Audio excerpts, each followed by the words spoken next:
Yeah. And start streaming now. You should go live. 78 issues, 78. You're here with us on the social. It's Wednesday, 7:30ish. You're here with us. It's raining. Oh my God! Okay, that's it. Hi, welcome to issue 78 of the Sourceful Podcast. How's everyone? Yeah. All good, man. All good. All good. We're gonna get straight into it. Straight in. Consent, but we're going in bareback. Let's do this. What's the first? I don't know if that should be the title of this issue. Bareback. We're straight in bareback. Maybe. Cool. Alright, so Star Wars, Palpatine, a clone. Okay. This is, so I didn't watch Star Wars. I don't really care. But go ahead. First of all, I haven't even seen the movie, but I came across the information that Palpatine might be a clone, and apparently it was like a theory that people were saying. No. Apparently in the movie it was like a throwaway line where one of those elves from Lord of the Rings was like, "Well, maybe he's a clone," and that was it. And then people were like, "Well, why didn't they just confirm whether or not he was a clone?" And now it's been confirmed. Yeah. He was indeed a clone. Well, yeah, you didn't see the film. I saw the film, and how was it? It could have been a lot better because. Yeah. All right, so basically, this clone thing is coming from a book that is a tie-in, and it came out after the movie. So it's like, well, why couldn't you just put all that detail in the movie? And the movie would have been a lot better. So yeah, the film's okay, but it's not. It could have been a lot better because they didn't explain everything. Wow. So I'm not surprised. I mean, meh. He's a clone. Did he win? Did he win? No, he spoilers, but he lost. Yes, Skywalker. Did he deserve to die? Yes, he deserved to die, and I hope he burns in hell, mother. All right, so this news is coming from. I thought I killed that motherfucker. It's called. I think it's called Star Wars: The Rise of Skywalker Expanded Edition, written by Ray Carson. And there's a bit in it where Kylo Ren is meeting with Palpatine for the first time, and he decides to take a closer look at the machinery around him, and he says he'd seen this apparatus before. He's seen this apparatus before too, when he'd studied the Clone Wars as a boy. The liquid flowing into the living nightmare before him was fighting a losing battle to sustain the Empire's putrid flesh. And then in the novel, we're seeing Palpatine's clone, and it says Kylo can feel in his very bones that this clone body sheltered the Emperor's actual spirit. It was an imperfect vessel, though unable to contain his immense power, it couldn't last much longer. So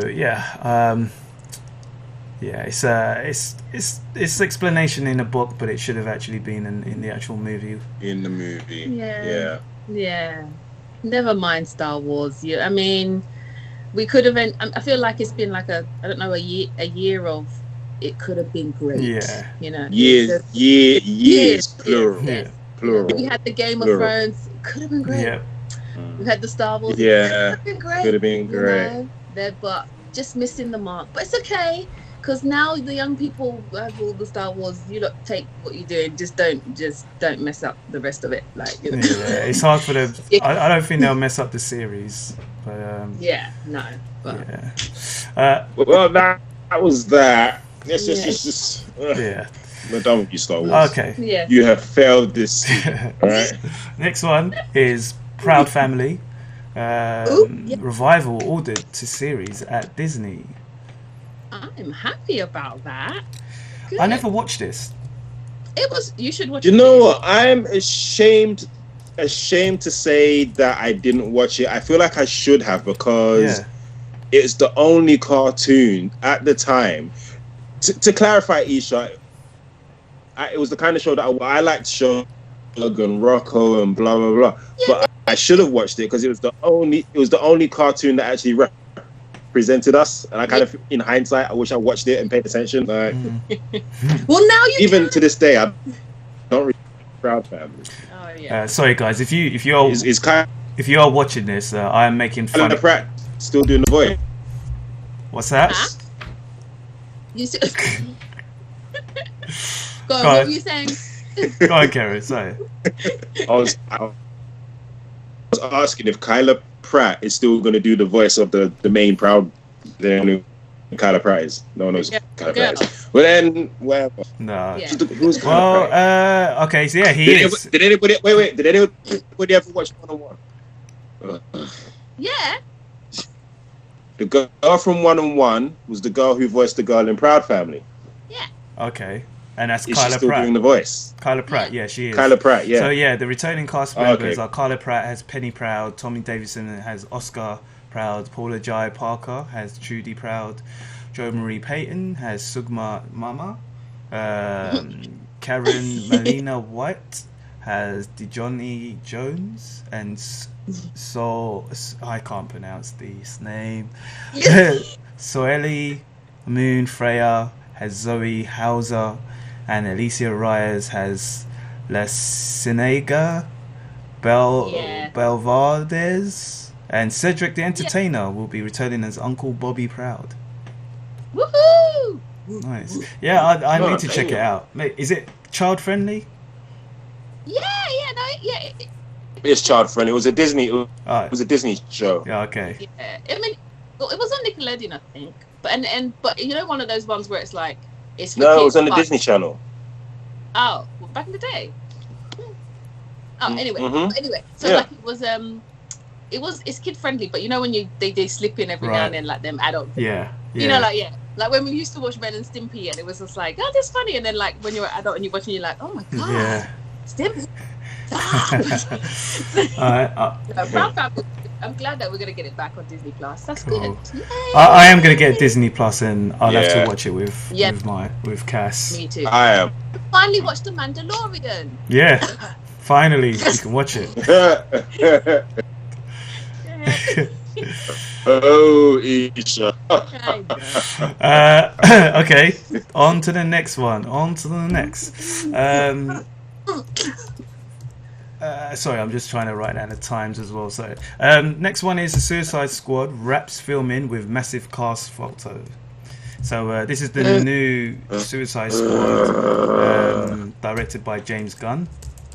I thought that was actually pretty quick, man. He's done. I think he did pretty well. It's a bit of a sad news as well, actually. To be fair. But yeah, James Gunn uploaded a photo on his Instagram or Facebook, and basically he said, and that's a wrap on the Suicide Squad. My father died 2 weeks before we started filming, and my dog died 2 weeks before the end. It was a hard time in my life, and yet the most fulfilling time I've ever had making a movie. Bless. The professionalism, the talent, compassion and kindness of this cast and crew inspired me every day. Thanks to everyone involved in this film, in every stage of development, in every department. I am grateful from the bottom of my heart for you all. You are why I make movies. Yeah, it's nice. I mean, sorry about his dog and whatever. What was the other one? His mum? His father. Was it his mum? His dad. I'm genuinely sorry about that. But all I heard was Suicide Squad was and you know what? Fool me once, fool me twice. I don't care who you are, who the director is. I'm not watching Harley Quinn 3. I didn't even watch Harley Quinn 2. I mean, right? Idris Elba in there with Deadshot now. No. This is how they fool you. Idris Elba, you are a fool. You're a fool for being in that movie. Nah. That. Are we going to see this new Suicide Squad? What we say? I would see it at the cinema. I mean, it's okay. Kieran's like no. Just a no from Kieran. I might see it. Mm-hmm. You know, just see it. Just see Hang on it. a sec. Hang on a sec. Hang on a sec. Yeah. Hang on a sec. Hang on. Let me just check something. Computer says no. But yeah, Alright. yeah. I'm looking- Great that they wrapped it. Meh, not too. We like that. But anyway, well done. Good luck, DC. Go ahead, Rich. Yeah, good luck, DC. It'll be interesting anyway to see how they, how is it similar to Harley Quinn or not, to the new Harley Quinn movie. I'll never say seen Birds that. of Prey because it's not Birds of Prey. No, I haven't seen it either, and I don't intend to. But anyway, Cool. go ahead, and on to the next. So, on to the next one. Anthony Mackie has officially announced We're doing this, man. he will be playing Captain America. Woo! Na na na na na. Black History Month. Yeah, right at the end of Black History Month. Yeah, I think it was kind of inevitable. Yeah, He did give him Captain America did give him the shield, so exactly. No, and it happened in the comic, so it's gonna happen, people. Yeah. So just get over it, do what you're doing. Yeah, I think Yeah. he's been good as like the sidekick, you know what I mean, and everything. And then obviously with Bucky by his side, 'cause I'm assuming Bucky's gonna be by his side. Yeah. Like, he can't just be doing this on his own. It's gonna be like banter with them two. It's gonna be it hilarious. should be right.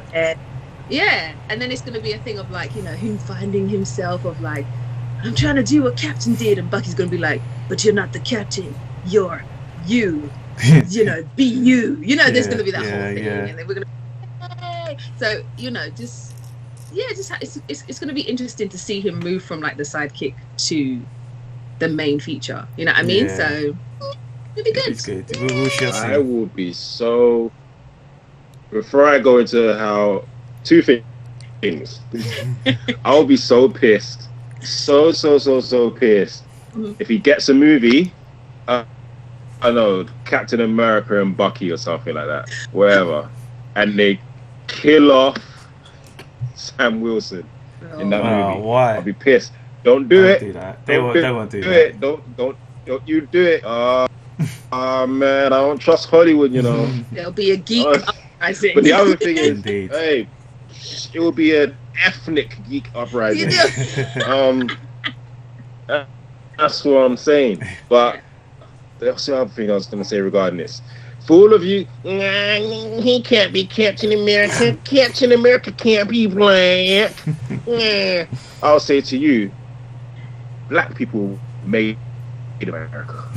They made America. Speaking on that, in an interview with Shadow and Act, Mackie confirmed the news. He said, with the idea of being a black man and becoming Captain America, it's been a daunting task because I think at this day and age in America, I think we are open-minded to the idea of having my face represent us as a country and my race represent us as a country because we're truly a melting pot.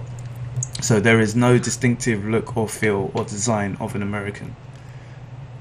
Yeah, damn right. Yeah. Take that, USA.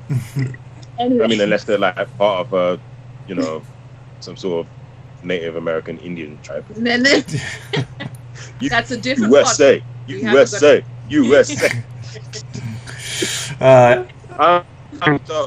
Because I was actually thinking they were going to punk out with this whole US agent thing, but obviously he must, at some point, spoilers if you've not read comics in your life, he will become a villain at some point, right? He must be. US agent. Oh, yeah. Oh, he should definitely. know that. He probably should. He will become a villain. He will. Yeah. I think even if you haven't read comics, you might even think that he'll become a villain. You know. Maybe. Yeah. Oh dear. Yeah. I look forward to I can't wait. This, the only reason I'm getting Disney Plus isn't necessarily for all the nostalgic stuff. I can find that on the internet somewhere. I just want the Marvel shows. Yeah, true. Yep. Give me Marvel shows. DU is why I'm paying the $4.99 how much it's charging. Okay, it's there. So yeah, sorry to Spotify. I might put you on Spotify.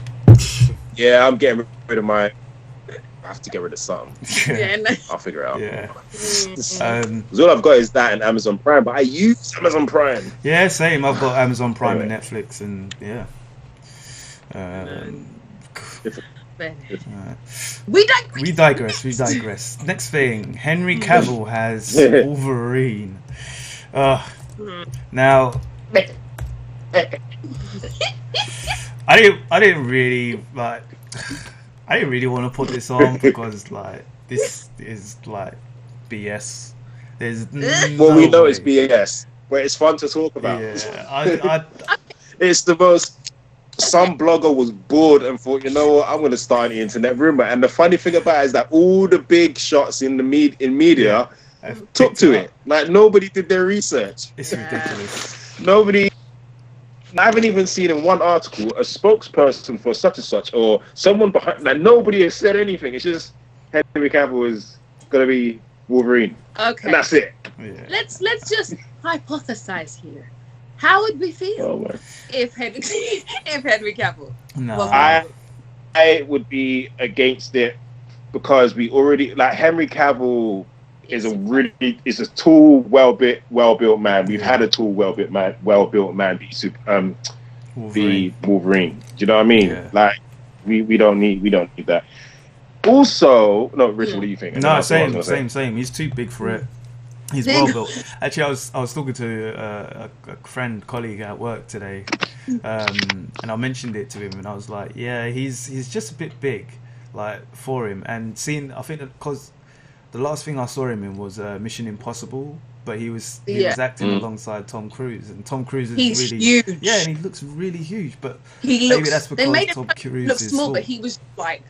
Wait. Yeah, Tom Cruise is short. He is short, but that's the thing. That's what I'm saying. It's like maybe that's why in my head he just seems huge. Like he's too big to play Wolverine for me anyway. Yeah, and if you're gonna have he is. If you're gonna have Wolverine next to Cyclops, we need to get that.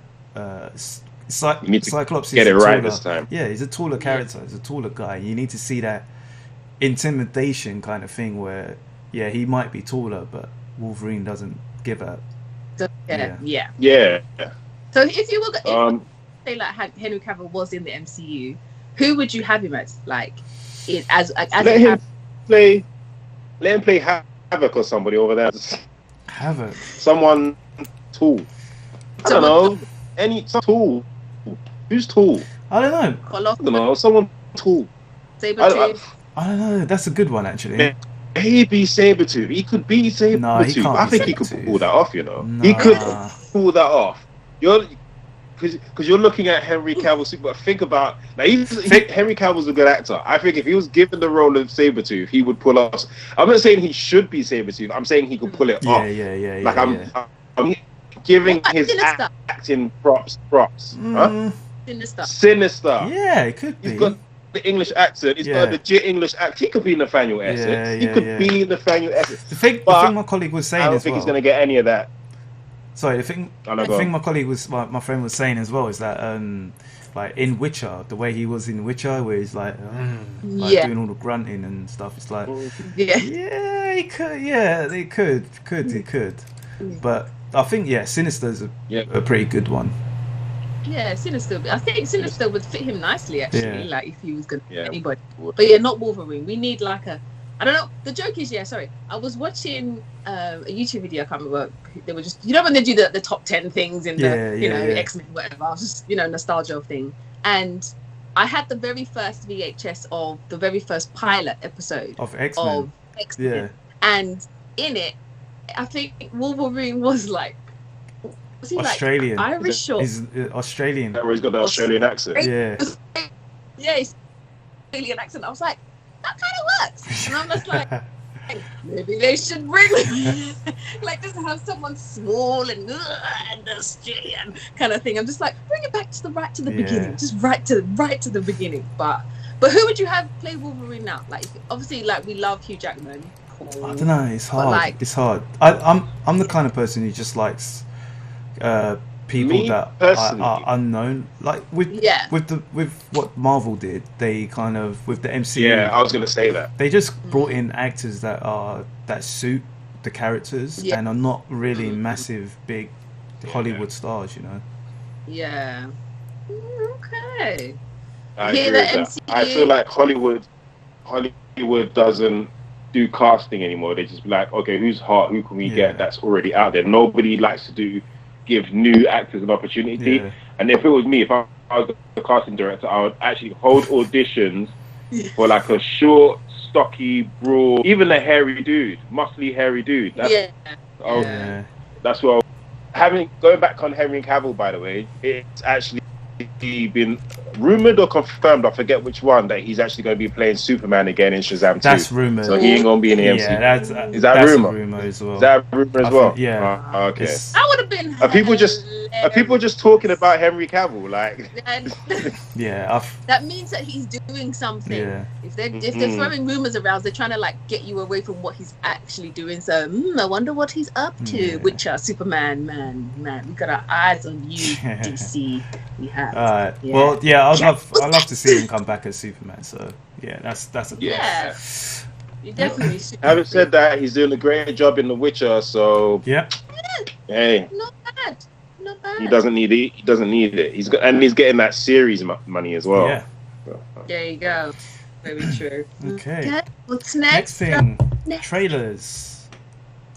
There's a few trailers that came out today, this week. Oh, good. I'm so excited. Okay.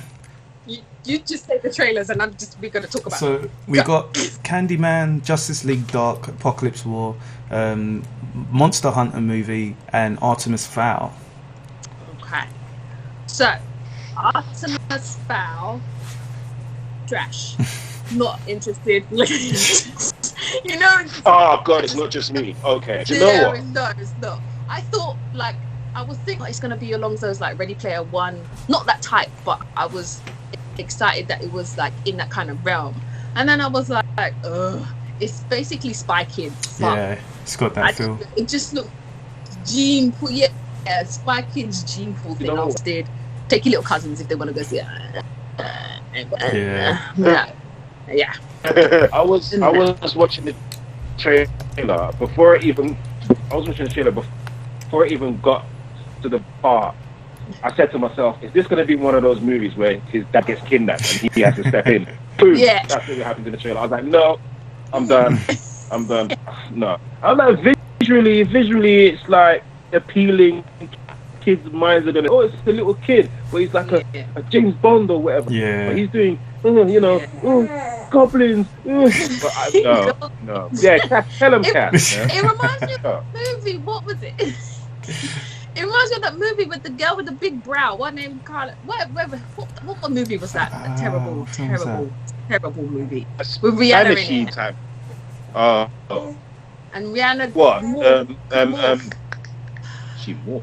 I can't remember. Rihanna. The only movie I know. They had to go to a broth. It was the girl Cara Delevingne with the eyebrow, and then some other actor and they were brother and sister. And again, they kind of had light skinned blue people. And they had like the beginning with the pearls. I know what you're talking about.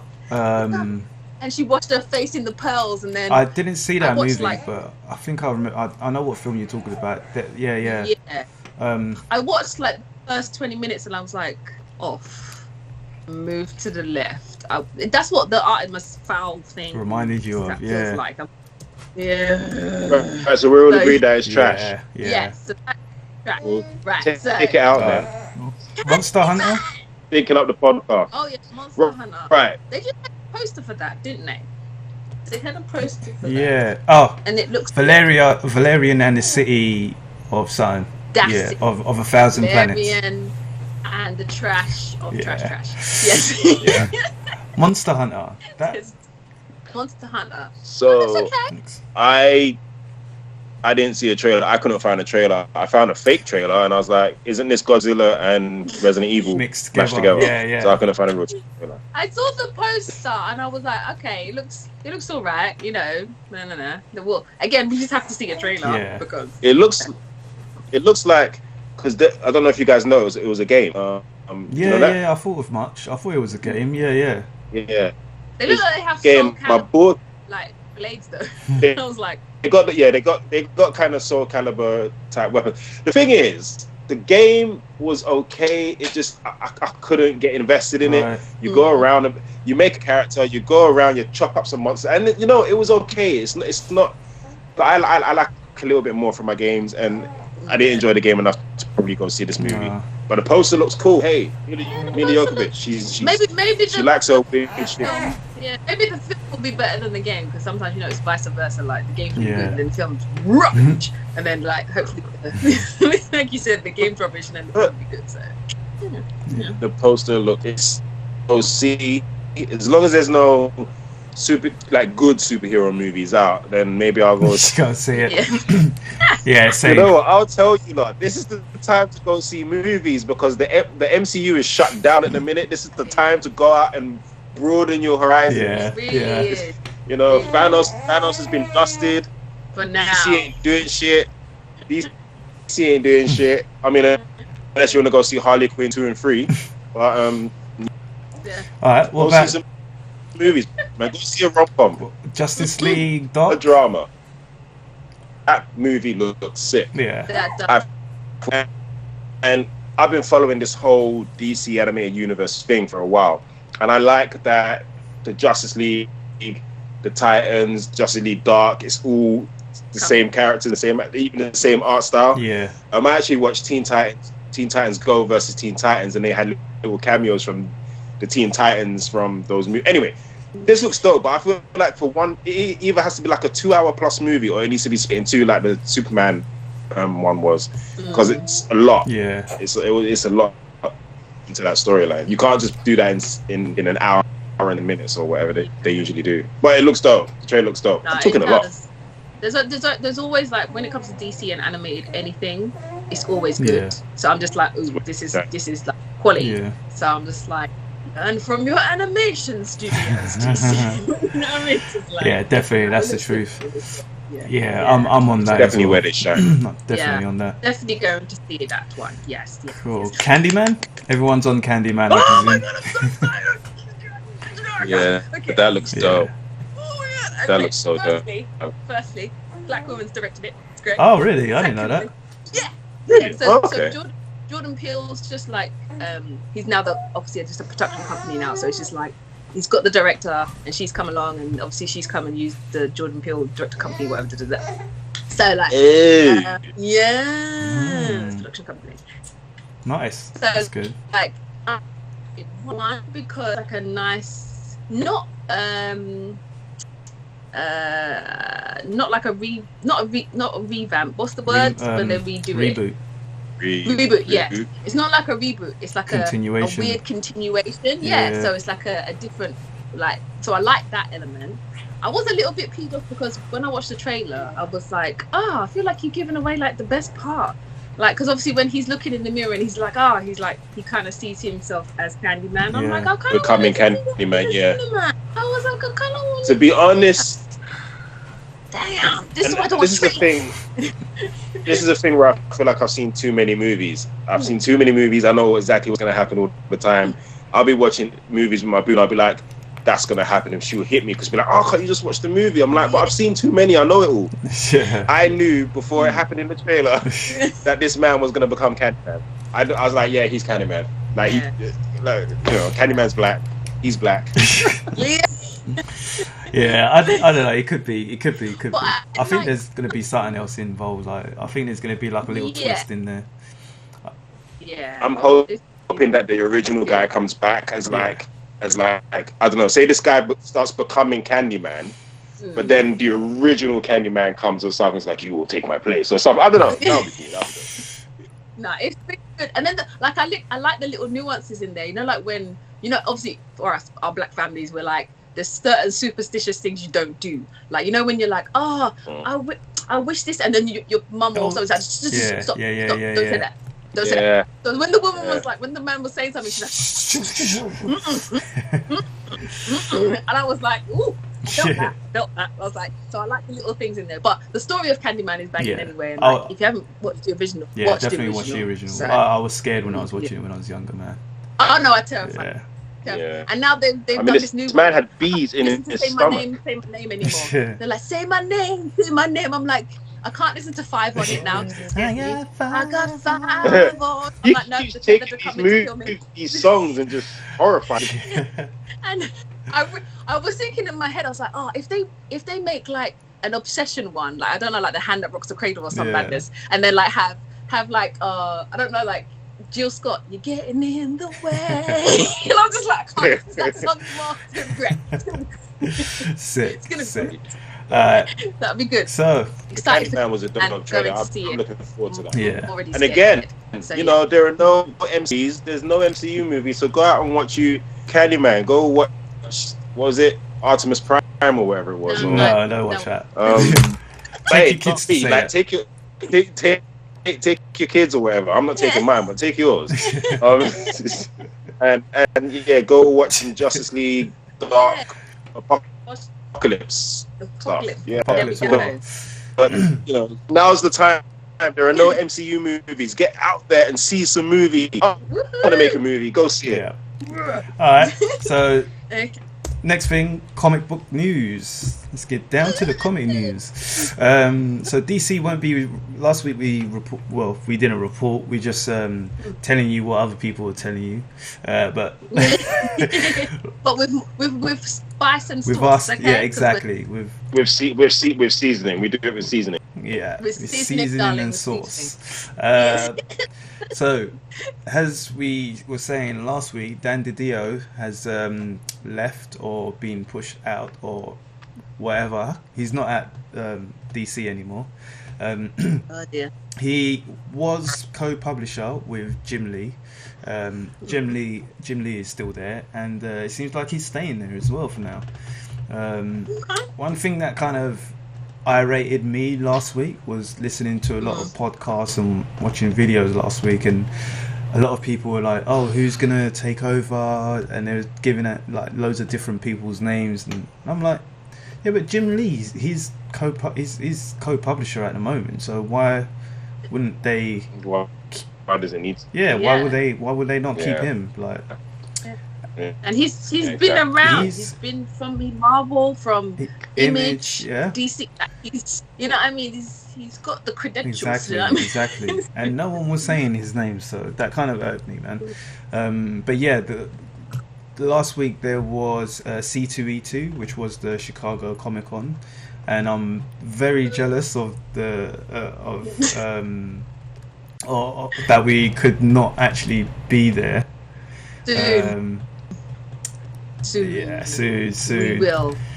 I'm quite jealous of Blurds. The Blurds are us, man, because Nana was over there. Yeah. You bring back snacks. What up, Blurds? What up, Blurds? Yeah, if you don't know, Blurds are us are another podcast. They're really good. They talk about movies. Good one. Yeah. Go over to their channel and follow them and watch them and do all of that. And then watch them and then watch us, and it's great. It's great. But yeah, C2E2 happened last week, and Jim Lee was on a panel.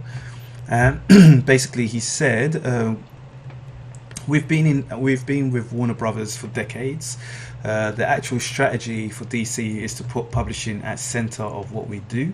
It's the engine of all the movies, TV, cartoons we do, and so it's my intent going forward as the publisher to lean into the creative years of my team, to address also, I don't know why, but probably the same people who were talking about Henry Cavill and what's the other one? Captain. That was Henry Cavill, but twice. Yeah. Basically, people were saying that there are rumors about Marvel acquiring DC, and yeah, that's. Oh yeah, I heard about it. The merger. Yeah, that. If anybody can do it, it's Disney. Yeah. Like, if Disney's going, they'll go get it, but there's no need. Nah. There's really. They won't do that. I would hate that. I would honestly hate that if they were in the same. I would hate. I don't even want to speak it into existence. MCDC. MCDC. No. So he actually addressed that. He said, to address some of the stuff that's been out there, there's rumours, speculation. I wouldn't put any credence into it. DC has been around for 85 years and will be around for another 85 years. I hope to be doing this panel in 85 years. It's hard to talk about things we haven't announced. Intention not to do a line-wide reboot. Our focus in talking to editorial team is to continue what we've done best: character-driven stories, pairing right characters on right creators on right characters, and developing characters that are inclusive and diverse. So yeah, I'm happy. He's going to be the publisher, the sole publisher there. I think he deserves it, man. He does. Like, I mean, even if Jimmy was like, I'm bringing out my own thing, like, I would have been like, go for it, because too much talent, way too much creativity is like, it's just untapped knowledge, you know what I mean? So just go for it, kind of thing. So yeah, well, just hang on to him, DC. That's it. Listen to him, DC. So no lit comics, DC. So sorry, he's not publisher. He's still the creative officer. Okay. So yeah. For now. For now. Other news: Ta-Nehisi Coates will end his Black Panther run with issue 25. So, what was that? I said, like, I haven't read any. I'm looking here shocked. I'm like, I haven't read any. You know, it has been pretty good, man. So he's been writing Black Panther since 2016. Okay. And basically, what he's done with Black Panther, he's actually expanded Wakanda to a different galaxy. So. Oh yeah, he said. Yeah. So basically, spoilers. But what's happened is, Black Panther sent some of his guys out to research some planets. They got caught up in a wormhole and got pushed back in time as well. As they do.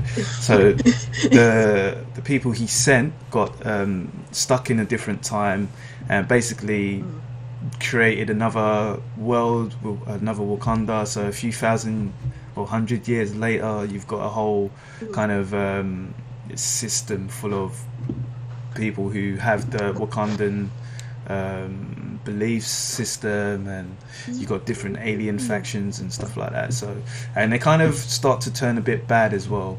There's a lot of it was a bit confusing at start, because you saw characters that were dead already, and the Black Panther, he lost his memory, he got captured there, and it didn't explain it until later on in the series of how he got there and what was happening. So you're kind of left in the loop trying to figure stuff out.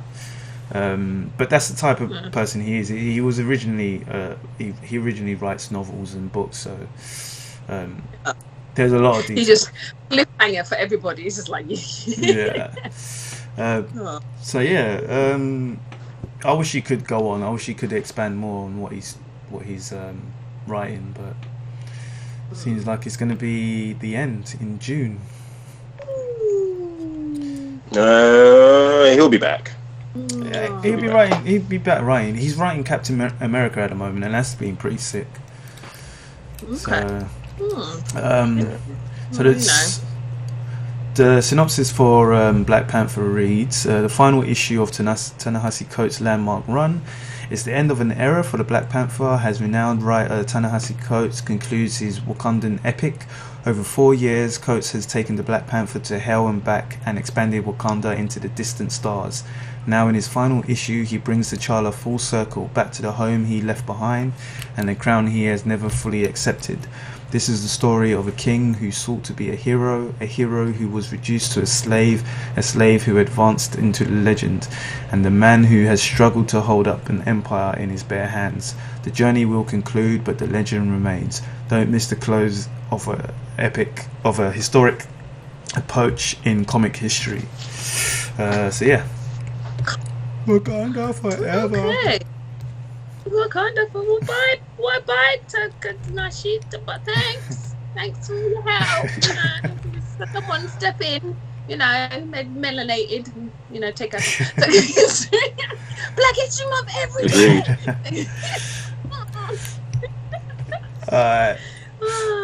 What we got next? So the next one is for Kieran, actually. Was this the surprise that you were talking about? It was. I thought you would like this. Where is it? So basically, Where is it? Sean Murphy to oversee White Knight imprints with Nightwing, Batgirl, and more. So basically, he's so shocked. He's quiet. Just talking about Richard. Basically, he's going to be expanding the. Sorry, I just need to interject. I'm just wondering how many people out there got that. Come on. If you didn't, So what then you're you're talking too about? young. Okay, you're way too young. Yeah. But yeah, carry on. Okay, so the White Knight, basically, he's going to expand that universe. So there'll be more books. Not only he will be writing, he'll be overseeing it, but there'll be other writers and artist teams who will be writing basically stories on that universe.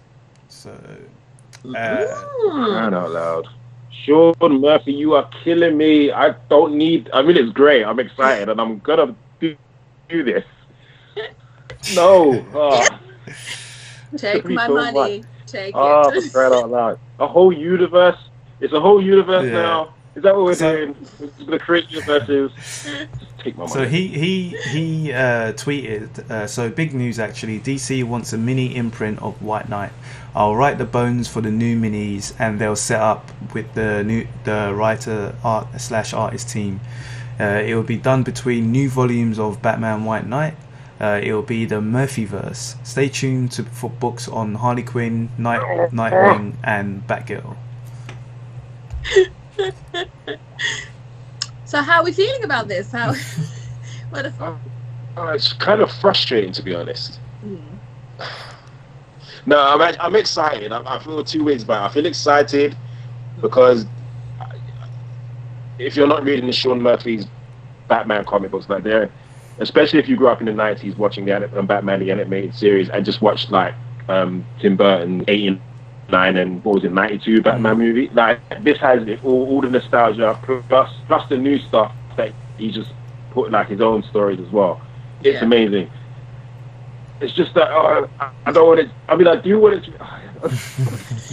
It's dope. I'm excited. I'm gonna read it all. I actually can't wait. I can't wait. I just don't want to get oversaturated to the point where it becomes not good. Yeah, I get you know what I mean? Because these. I hear you. Yeah. So it's dope. It's dope. I just want him to get to the point in the Batman comics where he gets to Jason Todd. Because we know Jason Todd is alive, and I thought this series that we're reading now would be about Jason Todd, but it's about Azrael. Give me Jason Todd. I want to see Sean Murphy's record. It's going to be dope. Give me my money. No, take my money. Give me the comic. Yeah. Give the man Jason Todd. Jason Todd. Jason Todd. Anyway, this is dope. This is dope. I'm actually really excited for this. I can't wait. Except for the Harley Quinn. I need to catch up on the next Curse of the White Knight, so I'm behind. 2 issues behind. Okay. It's really, really good though. It is really good. But I'm sure much. But anyway, okay. Reviews. We've got like 20 minutes, hopefully. Reviews. Altered Carbon. So, considering you and I are reviewing two of the things. Yeah. We'll team that and get the head out. Let's do it. Alright, Altered Carbon, Season 2, Episode 1. Altered. I am now on episode 5. You're on episode 5. Do you know what? I did partially watch episode 1. My missus was very upset with me because it's not because it was boring. I was just really tired and I didn't complete all of it. So I need to go back and watch it again. It's like, well, okay. She needs to be forgiving because she binge cheated on you. We didn't forget that, okay? So right, Yeah, this is how we make a strong relationship. We forgive, okay? But yeah, but you give a little, you get a little. Yeah. there you It's go. all about give and take. Netflix and chill is all about give and take. Yeah, but the from Netflix and cheat, we're recovering right now. So it's okay. But so okay, Altered Carbon season 2, episode 1. Obviously starts with a bang. Just a quick recap.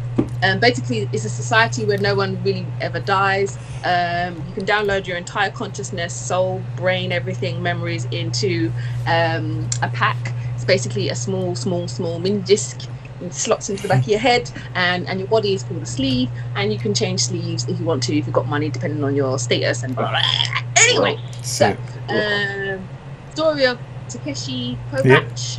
He was a mercenary. He got saved by a black woman. He got saved by a resistance. Basically, this woman who actually made the discs. She was like, oops, didn't mean to do that. Obviously, governments took it and misused it, and she was like, no, nobody deserves to live forever. It's wrong and it's bad for you. So she's trying to destroy her own creation, basically. She gets lost in season 1, and Kovacs has been looking for her ever since. So season 2, Anthony Mackie is now Ta-Nehisi Coates. Okay, got his skin and teeth, and it starts off. It's like he's chilling, and then obviously someone comes and propositions him and puts him in a new kind of. It's funny because like the new sleeve that is the Anthony Mackie sleeve is like it's super top line. It's got like magnetized weapons, like recoil flicks. I was like, oh, this is cute. So he puts his hand out and the gun comes to him. Interesting. It's pretty sick. It is really good. But it's obviously each actor plays Ta-Nehisi differently. So it's just getting to grips with that. And I think as well, like, I think Anthony Mackie's got a tiny bit of playing, what do you call it, sidekick a little. Because I feel like he's, like, in the beginning episode, he was a bit like, am I the lead? Right, you know what I mean? Like, how he was, you know what I mean? He just didn't feel like Ta-Nehisi yet. You know what I mean? And it's just like, and obviously now I've been watching it during the actual season, he's starting to get a bit more comfortable into who the character is. Yeah, more comfortable with it. Story's progressing. His love, Falconer, she's back. Yeah, she's back. Nice. Okay, I'm not saying how, I'm not saying when, I'm not saying when. Yeah, just know she's I did like the very first bit when they're in the bar and you find out who Ta-Nehisi is, because I didn't actually expect that. I thought, I thought he was the actual guy that was looking for himself. I know, right? No, it was really good. Like, Altered Carbon always do this thing where they're doing, like, you just never know what's going to happen or what's happening. They've always got like unexpected twists, and it's nice because you just get to enjoy the story rather than be like, oh, that's going to happen, or that's that person. You're like, oh, rah, I really didn't see that coming. Yeah. So it's just really nice to just sit back and be like entertained for a little while. Nice. It's progressing really well. I'm excited to see what's going to go happen. Let me just say, black sleeves are just all over this season, and I'm here for everything. Okay, it's 2 female strong sleeves, and then 1 Anthony Mackie sleeve, and then there's another sleeve. It's just all black sleeves, black power everywhere. I'm for it. Okay, black sleeves matter. Black sleeves matter. Black sleeves matter. Okay? Please, can we have that as well? I think we found the title for that.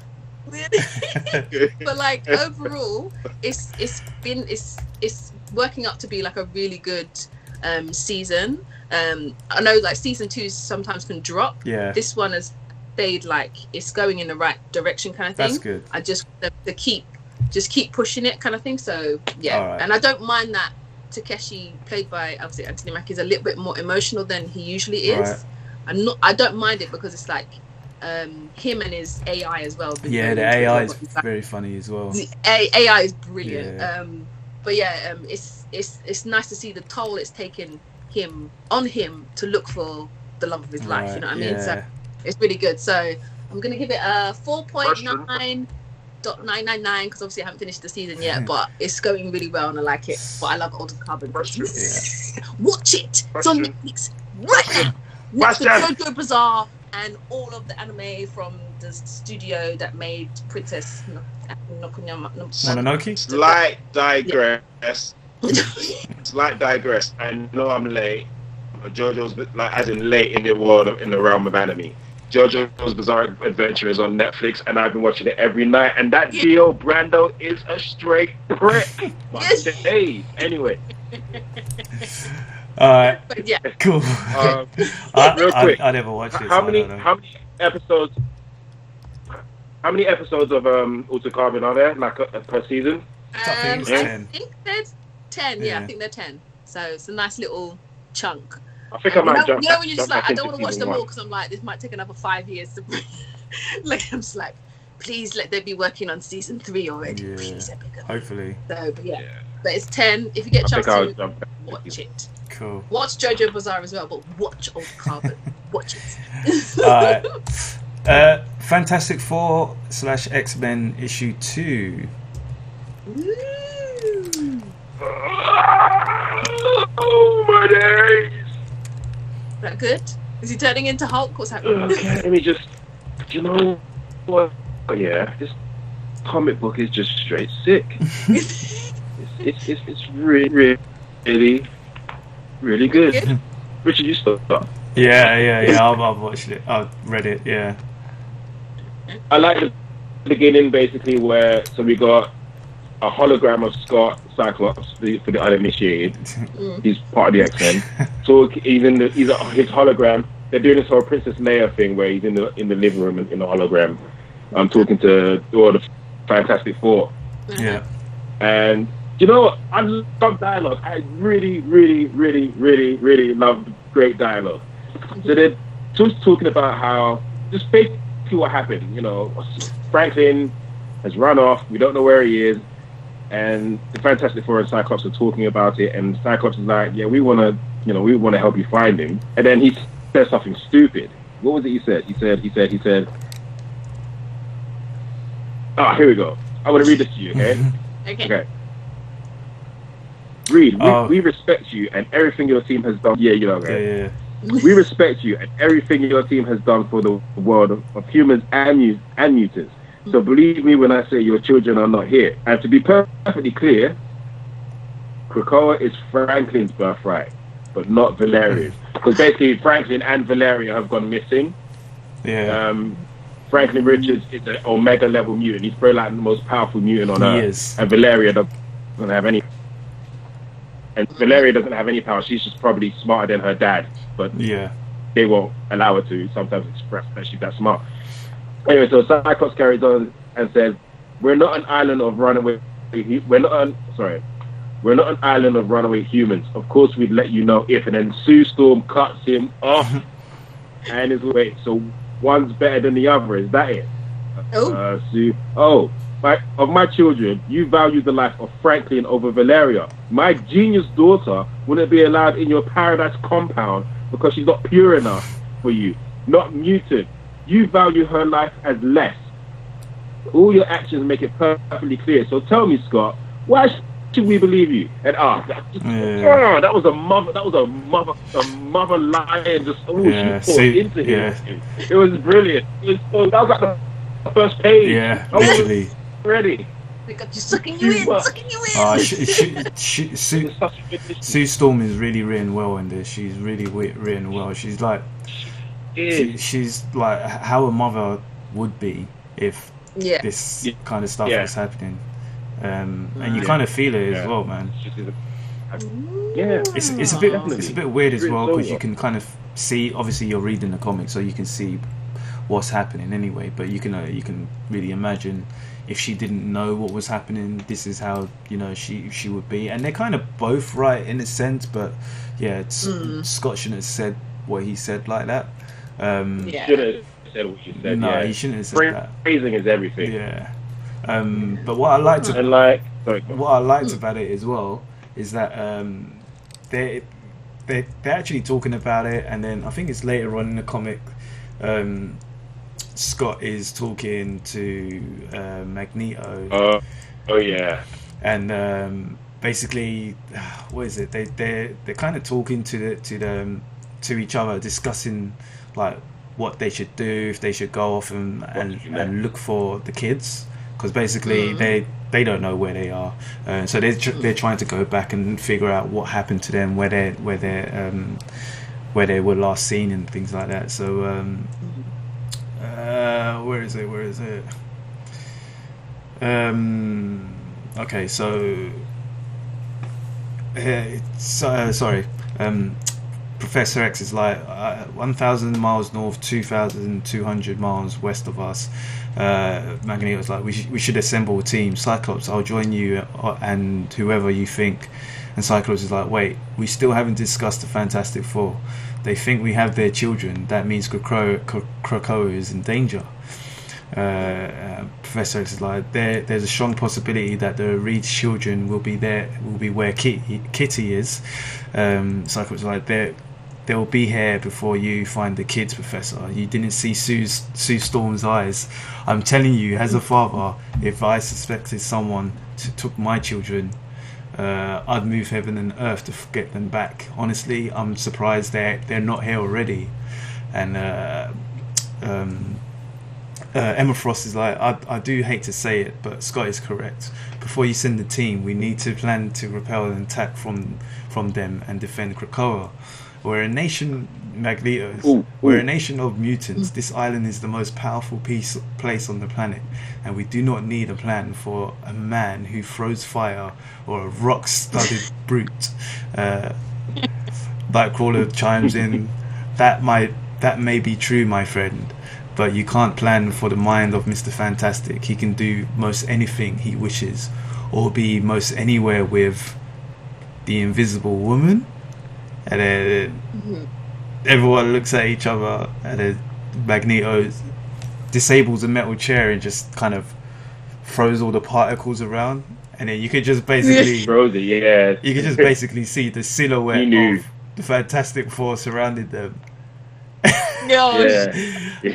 They were listening to the whole conversation. They were there the whole time, man. And it was just brilliant. And just so you guys know, so they end up fighting on Krakoa, but meanwhile, Doom has Kitty and Valeria and Franklin Richards on one of his offshore islands, and he's basically saying, because he's got a good relationship. Well, Valeria trusts him. She calls him Uncle Doom, and he basically and Dr. Doom basically offers Franklin, what was it? Help. Basically his powers have been nullified. Yeah. Every time he powers have been nullified. Every time he uses his powers, it gets weaker and weaker.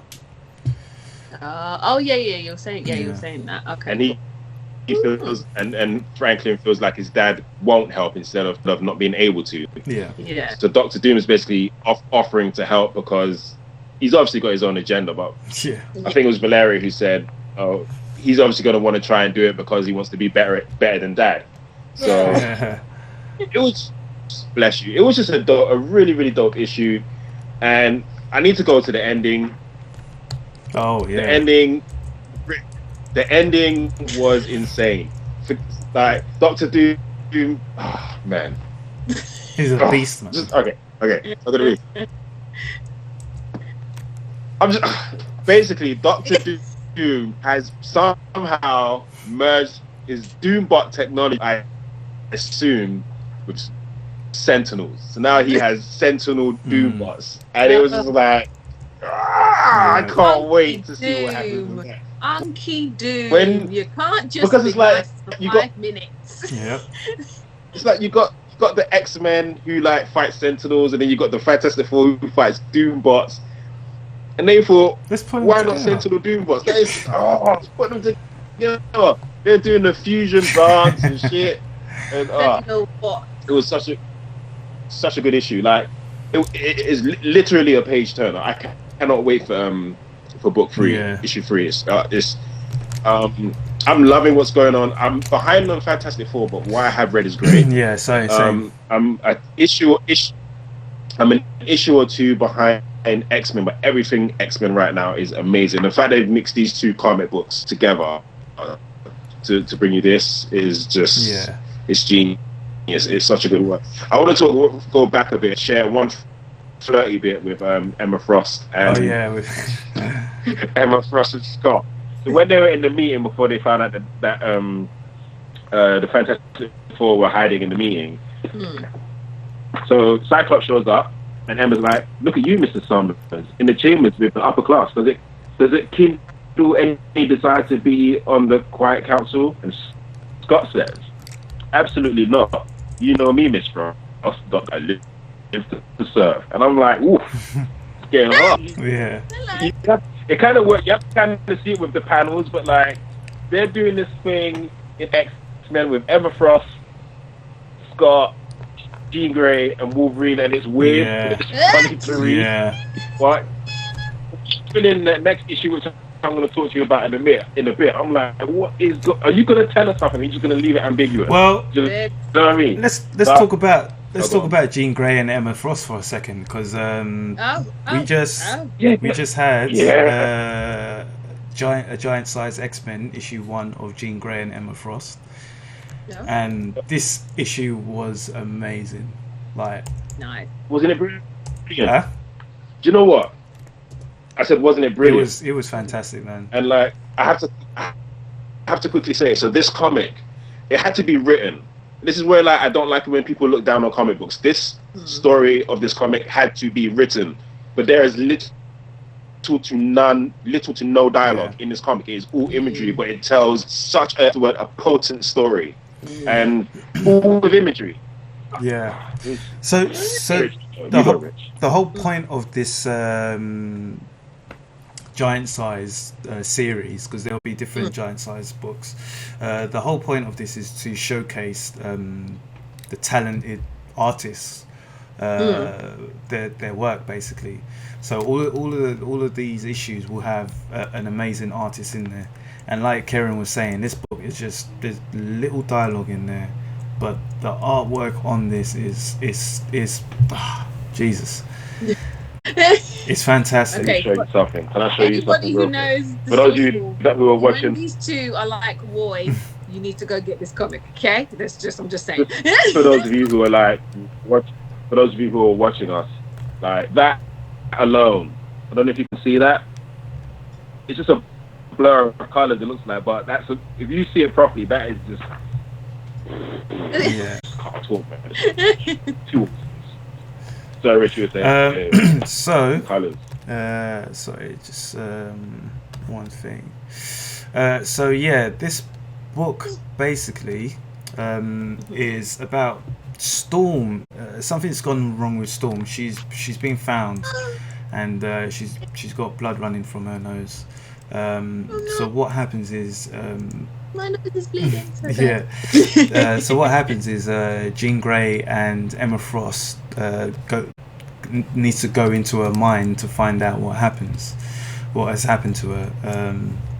So they both kind of use their psychic. They're both kind of preparing to go into her mind, and Emma Frost is Jean Grey's got her hand over her. And she like looks at Emma Frost, and Emma Frost has just got a flask, just taking a sip. It's a swig. It's a swig, and she's got her hands like that, and it's like what? So both of them go into her mind, and just even like the sequence of it kind of it's just amazing. Like you can actually see stuff happening rather than.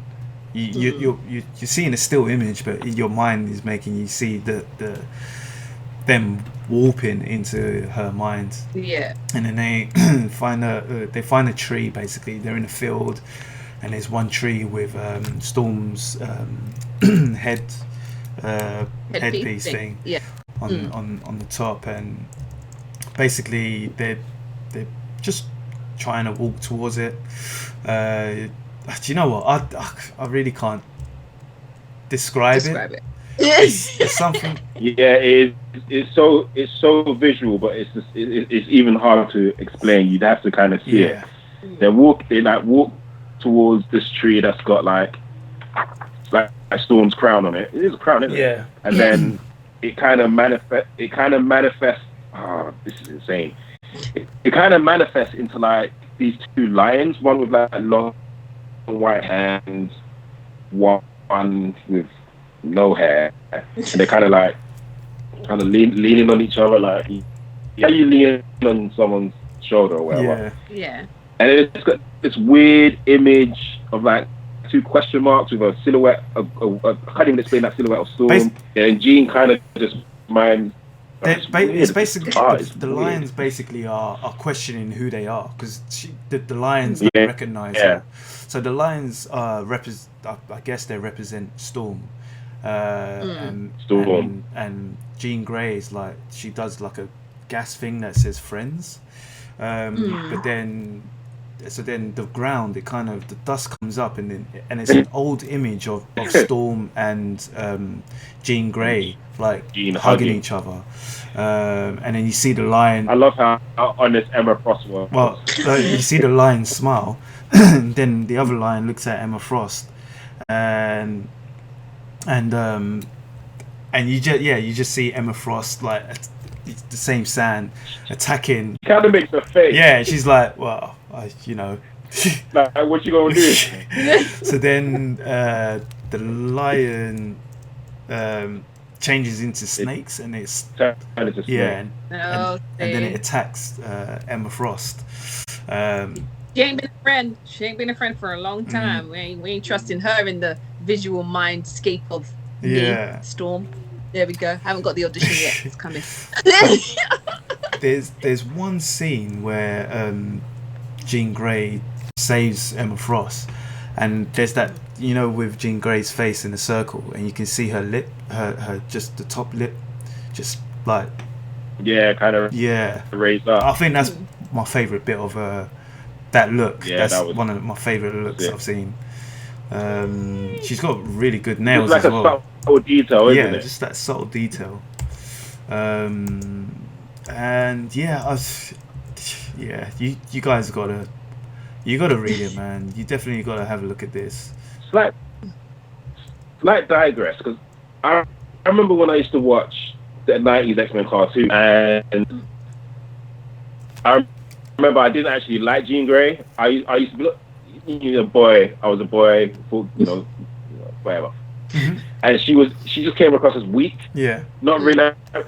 I didn't realize how powerful Jean Grey was. And she came across as weak. She uses the powers, and she beat her. And I'm like, well, what am I watching you for? What are you doing there? Just move. When I was younger, and she wasn't in it for that spell, for that season, because she'd gone to space or whatever. I was like, all right, cool, no Jean. Let's do this. But I would really love to see an animated show where we really see how powerful Jean Grey is. I think the closest we got was X-Men Evolution. I don't know if you guys ever watched that, but Jean Grey came across as quite powerful in that one. Right, I would love to see her in that cartoon. Love to see her in an animated cartoon, just really going nuts with her powers, but in control, This kind of Jean Grey cartoon. Yeah, she's been written pretty well now I think. In X-Men, really well. Thumbs up for those comics. Definitely. Last one for the comics, and then we go on to the pull list. X-Men issue 7. Did you read that as well, Karen? No, I'm behind. I think I still got to read issue 6 as well. I think. Okay. Which one was 6? 6 was that Mystique? Yes, the Mystique one. I think. Oh, okay. I haven't read 7 yet. I think it was the Mystique one. 7. Yeah, I haven't read that. 7. This one's all about the Crucible. So basically, this one is very deep, really, really deep, man. So it's gone from visual deep to like dialogue deep. It is dialogue deep. So it kind of starts off with Wolverine and Cyclops on the moon, actually, and Wolverine's in his dressing gown that's the same colours as his has his suit, like yellow and black. Hilarious. And basically they're having a discussion, and they're like, Cyclops is like, it's all He says, couldn't sleep, never do. It's all that hair, too hot for covers, and it's too cold without them. Wolverine's like, can we just sit here like men, drink our coffee and enjoy a quiet moment for once? It's basically they're talking. It's a really good dialogue, and they're talking about the Crucible, and you kind of don't know what the Crucible is at the moment. But they're having a nice little conversation, and they're talking about Crucible and how they both don't like it, but they're not in the council, so they can't really do anything about it, really. So Cyclops is like, you know, you and I never had a problem making judgment calls in the past and deciding what's right and what's wrong. Except for Schism. Sorry? Except for Schism. Remember when X-Men Schism? Yeah, true. Remember that some years back? True. Where I'm just saying. Yeah. Know your comics, people. Know your comics. Wolverine's like, not sure that's something we should hang our hats on, Slim. Look, there's no getting around the fact that we have to have a way to deal with this particular problem. There's no avoiding it, but do I have a choice? No. But if you're looking for absolution or some kind of answer from on high, you're talking to the wrong guy. Go find the priest. So that's what he tries to do. He goes and looks for Kurt Wagner. There's one actual bit where you see Douglas talking to Warlock, but then Warlock disappears, and there's a face he's talking to Warlock, and it looks like a face of Krakoa, and then it disappears. So there's something weird going on there.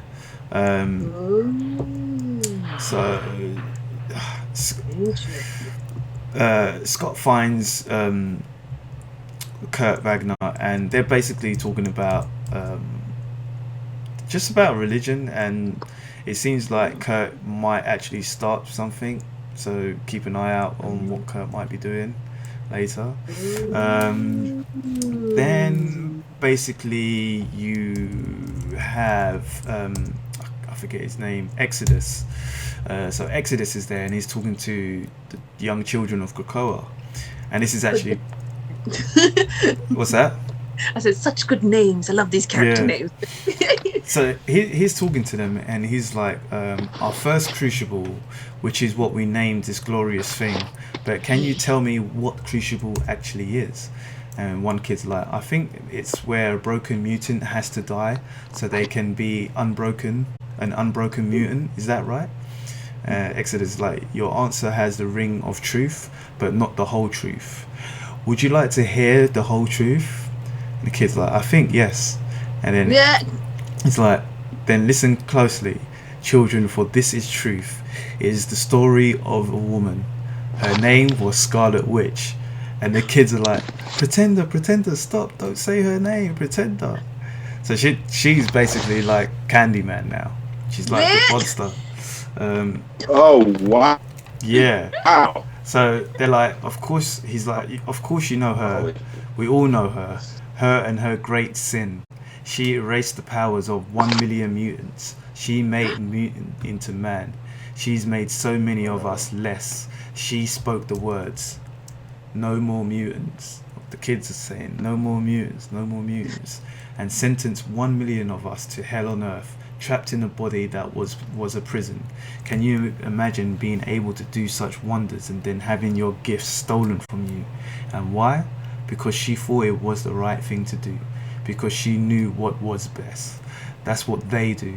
The worst of them. They decide that what's right for all of us. How to talk, how to think, what to believe. But what do we say to them? What do we say to her? No more. The kids repeat, no more. Oh, little cult. Yeah, pretty much. It is pretty much a cult. So everyone gathers together and basically, what's her name? Paige Gunthor? Melody Gunthor. Okay. She was one of the mutants who lost her powers. Oh, no. And basically what the Crucible is that you have to challenge Apocalypse to a fight.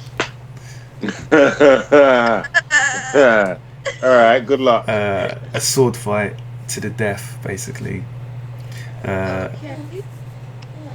And if you lose, if you're deserving, you die, and then you get reborn into a mutant. And if not, then you stay human. So it's a brilliant, it's a good read. It's not as hectic as the last issue was with everything going on with Raven. But this one it does set up for some. It sets up some crazy ass things for the X-Men. I kind of like it in comics when there's kind of like that downtime where it's just like something big has happened and then they just talk and then it sets something else up. I love that. I love that in comics. And I can't wait to read this one, man. I'm not even sure if I've got it yet. I'm actually going to check my stack and see if I got it. There's some free heavy books you got going on there, guys. One thing I will say about this book as well is the dialogue that Apocalypse gives. Like he's really kind of like making sure that she is doing what she wants. Like this is he's really teasing her in that respect. He's cussing her off as well. But yeah, he's. I don't know. I'm gonna read it. I need to read it for you. I'll quickly read it. You're gonna read it. All right. So. I love Apocalypse. He says, "What's your name?" Arrow. He's like, "No, Arrow.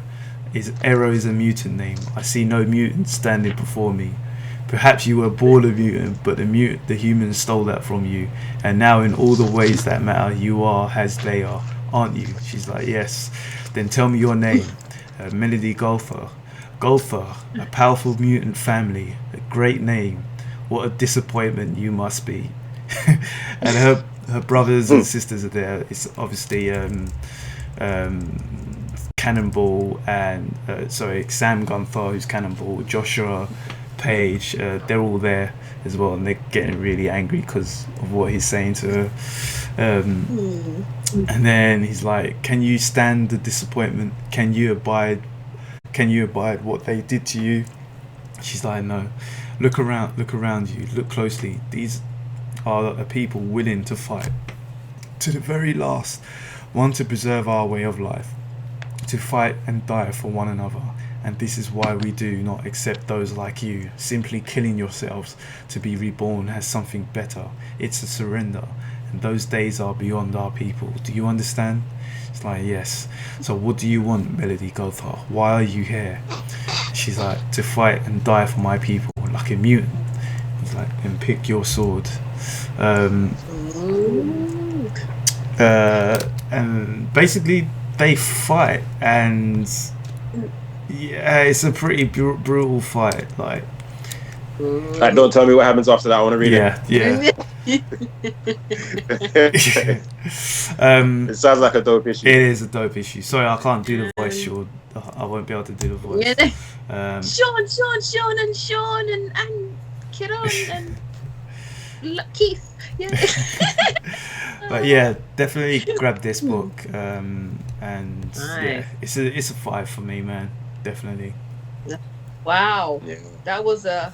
I think these were 5s as well. Just so we're clear. Yeah. They were 5s. 5s. Definitely. Amazing. Okay. Let's move on to the last section, the comic pull list. Pull list. Pulling, taking a swim in the pool. Oh yeah, we're doing that. Pull list, and then we're gonna go back to reality. Yeah. Some form of reality. Yeah. Some form of reality. Okay. Pull list. First on the list is Strange Adventures 1 of 2. This is the story of what's his name again? Jesus, why am I forgetting his name? Adam Strange. That's it. Adam. Oh, I was about to say, I was like, "Hi." Yeah. So this is Adam Strange of the DC Comics. Yeah. This one's by Tom King, Mitch Gerard, and Evan Shayner. After winning 5 Eisner Awards and topping year-end best of list, the comic book of 2019 was Mr. Miracle. The comic book of 2020 was A Strange will be Strange Adventures. The Mr. Miracle team of writer Tom King and artist Mitch Gerards are joined by fan favourite artist Evan Doc Shana to bring you an epic tale in the tradition of Watchmen, The Dark Knight Returns, and DC The New Frontier, a story of blood, war and love that readers will be talking about for years to come. Adam Strange is the hero of Rann, a man famous throughout the galaxy for his bravery and honor. After leading his adopted home to victory in the Great Planetary War, Adam and his wife Alana retire to Earth, where they are greeted by cheers, awards and parades. But not all is as happy and nice as it seems, as the decision Adam made during battles on Rann come back to haunt his family and threaten the entire DC universe. And now a surprise DC hero will have to choose between saving Adam Strange and saving the world. A story like no other, Strange Adventures is an ambitious, thrilling, shocking and beautiful 12-issue saga that will push Adam Strange to the breaking point and beyond. Plus ultra. Yeah. Ooh, this sounds nice. Alright, sounds cool. Another DC event is starting, setting up. Yay, DC events. I'm looking forward to this because again, it's Tom King. It's the guys, basically all the guys who brought you Mr. Miracle, and Mr. Miracle was a dope book. So yeah, looking forward to that. We've got that. I'll get to it. Second one. The Flash. Do the voice. Alrighty then. So, The Flash 750. Beginning the Flash Age. The story we've been building towards since issue 50 comes to a head. While a supercharged Speed Force wreaks havoc on Barry Allen's life, a new threat appears on the horizon in the form of a deadly paradox. Destined to destroy the Flash's legacy, Paradox sends his herald, Godspeed, to trap the Flash family. Gasp! Plus, in this special anniversary issue, tales from across the generations of super speedsters by an all-star lineup of writers and artists. Flash issue 750. Get it or miss out. Nice. That sounds good, man. Yeah, it does. I am behind on the Flash. I don't even know where to pick up. And have they changed the numbering on the Flash? Maybe. No, I don't think so. Because I've got issue 87 over there, and that was the last one that came from. Oh, then yeah, I guess they have. Next one, Batman issue 90. The mysterious master criminal known only as the designer once brought together Gotham City's greatest criminals to plot and the perfect crime, and now his plan has been unleashed upon the city in all its might. Batman will go to any length to uncover the grand design, but Catwoman is the one who holds the greatest secret. If Batman wins against the designer, who will lose everything?